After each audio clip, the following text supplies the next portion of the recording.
नमस्कार, आप देख रहे हैं सत्य हिंदी और मैं हूं आपके साथ कृति सिंह। बिहार सरकार के मंत्री नितिन नवीन को बीजेपी का राष्ट्रीय कार्यकारी अध्यक्ष बना दिया गया है। उनकी नियुक्ति तुरंत प्रभाव से लागू हो जाएगी। इस नियुक्ति ने सभी को चौंका दिया है और लोगों के मन में एक सवाल बार बार आ रहा है कि क्या आरएसएस भी नवीन के नाम को लेकर मंजूर हुई थी या बीजेपी ने खुद ही नवीन के नाम पर मुहर लगा दी और आरएसएस को दरकिनार कर दिया। चलिए इस सवाल का जवाब ढूंढते हैं मौजूदा समीकरण से, लेकिन पहले नितिन नवीन के बारे में जान लीजिए। नितिन नवीन का जन्म 23 मई 1980 को हुआ था, यानी अभी उनकी उम्र सिर्फ 45 साल है। नितिन नवीन दिवंगत भाजपा नेता नवीन किशोर प्रसाद सिन्हा के बेटे हैं और वे कायस्थ समुदाय से आते हैं। उनकी राजनीतिक शुरुआत राष्ट्रीय स्वयंसेवक संघ की छात्र इकाई अखिल भारतीय विद्यार्थी परिषद यानी कि एबीवीपी से हुई। बाद में उन्होंने भाजपा युवा मोर्चा में मजबूत पकड़ बनाई और बिहार इकाई के अध्यक्ष भी रहे। वर्तमान में वे बिहार सरकार में सड़क निर्माण मंत्री हैं। इसके पहले वे शहरी विकास और आवास तथा विधि मंत्री भी रह चुके हैं। नवीन ने छत्तीसगढ़ में चुनाव प्रभारी की जिम्मेदारी निभाई, जहां 2023 में भाजपा को बड़ी जीत मिली। इसके अलावा उन्होंने सिक्किम में भी संगठनात्मक भूमिका संभाली। चुनावी रिकॉर्ड की बात करें तो नवीन पटना की बांकीपुर विधानसभा सीट से 2010 से लगातार विधायक हैं। 2006 में पिता की मौत के बाद हुए उपचुनाव में पटना पश्चिम से जीत हासिल की थी। नितिन नवीन साल 2008 में भारतीय जनता युवा मोर्चा की राष्ट्रीय कार्य समिति के सदस्य भी रह चुके हैं। हालिया बिहार विधानसभा चुनाव में उन्होंने आरजेडी की रेखा कुमारी को हराया और 2020 में कांग्रेस के लव सिन्हा को मात दी थी। अब बीजेपी के राष्ट्रीय महासचिव अरुण सिंह ने एक पत्र जारी कर बताया कि पार्टी के संसदीय बोर्ड ने नितिन नवीन को राष्ट्रीय कार्यकारी अध्यक्ष की जिम्मेदारी सौंप दी है। हालांकि नितिन नवीन के नाम की घोषणा ने भी कई लोगों को हैरान कर दिया है। दरअसल बीजेपी के वर्तमान अध्यक्ष जेपी नड्डा का कार्यकाल करीब 3 साल पहले खत्म होने के बाद उन्हें लगातार एक्सटेंशन दिया गया है। बीजेपी के इतिहास में ये पहली बार है जब किसी अध्यक्ष का कार्यकाल खत्म होने के बाद भी इतने लंबे समय तक नया अध्यक्ष नहीं चुना गया। इसी वजह से कई लोगों ने पार्टी पर सवाल भी उठाए कि देश की सबसे बड़ी पार्टी होने का दावा करने वाली बीजेपी अपने अध्यक्ष तक को क्यों नहीं चुन पा रही है। उस पर अब जब नवीन के नाम पर मुहर लगी है तो सवाल ये है कि क्या इस फैसले से आरएसएस की कितनी भूमिका थी और नवीन की कम उम्र भी इस चर्चा का विषय बन रही है। इस पर वरिष्ठ पत्रकार नचिकेता नारायण कहते हैं कि बीजेपी ने हमेशा ऐसे फैसले किए हैं जो लोगों को हैरान कर दें।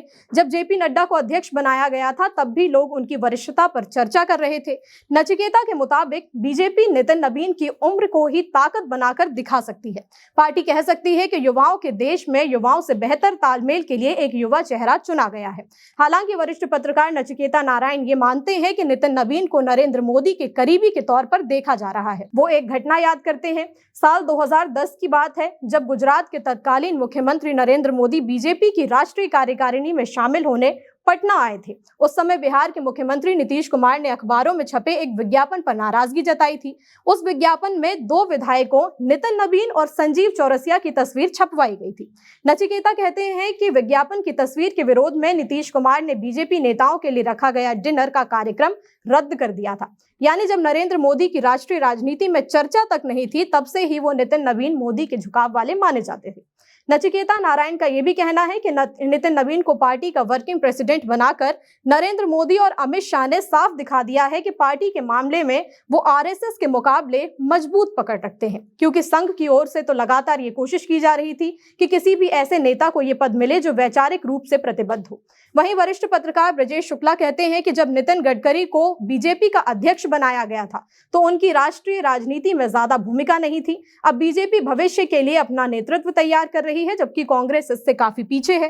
हालांकि नितिन गडकरी को आरएसएस का करीबी माना जाता था, जबकि नितिन नवीन की संघ से दूरी नहीं है, लेकिन उन्हें इतना करीबी भी नहीं माना जाता। ब्रजेश शुक्ला कहते हैं कि नितिन गडकरी का दौर बीजेपी में आरएसएस के करीबियों का दौर था और अब एक नया युग आ गया है। अब नरेंद्र मोदी और अमित शाह के करीबियों का दौर चल रहा है। ब्रजेश शुक्ला आगे कहते हैं कि पार्टी में अभी बहुत सारे फेरबदल होंगे, इसलिए एक कायस्थ को अध्यक्ष बनाया गया है। ये लोग बीजेपी के पक्के वोटर हैं और अक्सर सवाल उठाते रहे हैं कि क्या कायस्थ सिर्फ वोट देने के लिए हैं। उनका मानना है कि बीजेपी फिलहाल नितिन नवीन को वर्किंग प्रेसिडेंट के तौर पर परखेगी और 1.5 महीने के बाद पूरी तरह पुख्ता होने पर उन्हें स्थायी अध्यक्ष घोषित कर देगी। ये सभी सवाल इसलिए भी उठ रहे हैं कि एक युवा नेता के तौर पर नितिन नवीन पार्टी के वरिष्ठ नेताओं के साथ अपनी भूमिका निभाएंगे कैसे। इस पर बीजेपी सांसद और बिहार बीजेपी के पूर्व अध्यक्ष संजय जायसवाल ने बीबीसी से कहा कि आप उम्र की बात कर रहे हैं, लेकिन नितिन नवीन 5 बार के विधायक हैं। वो छत्तीसगढ़ के प्रभारी भी रह चुके हैं, जहां बीजेपी ने बड़ी जीत हासिल की थी। संजय ने आगे कहा कि बीजेपी अध्यक्षीय सिस्टम पर चलती है। जो अध्यक्ष बनता है उसके पीछे सारे नेता और कार्यकर्ता खड़े होते हैं।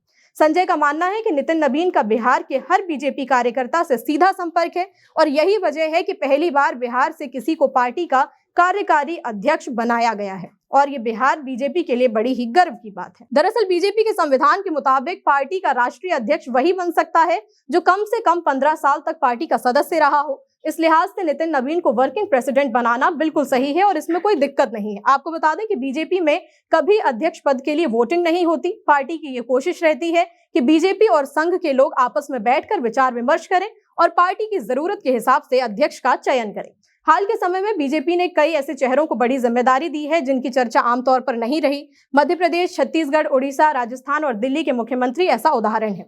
ऐसे में बीजेपी के लिए नए अध्यक्ष का पद बहुत अहम माना जा रहा है। खासकर अगले साल पश्चिम बंगाल और उसके बाद 2027 में उत्तर प्रदेश के विधानसभा चुनावों को देखते हुए ये जिम्मेदारी और भी बड़ी हो जाती है और नवीन के लिए एक चुनौती भी बन जाती है।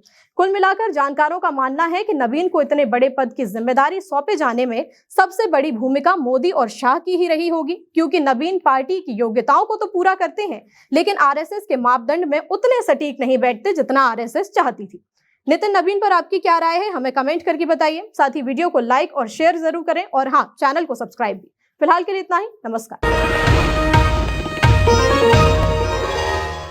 Copyright disclaimer under Section 107 of the Copyright Act 1976. Allowance is made for fair use for purposes such as criticism, comment, news reporting, scholarship, and research. Fair use is a use permitted by copyright statute that might otherwise be infringing.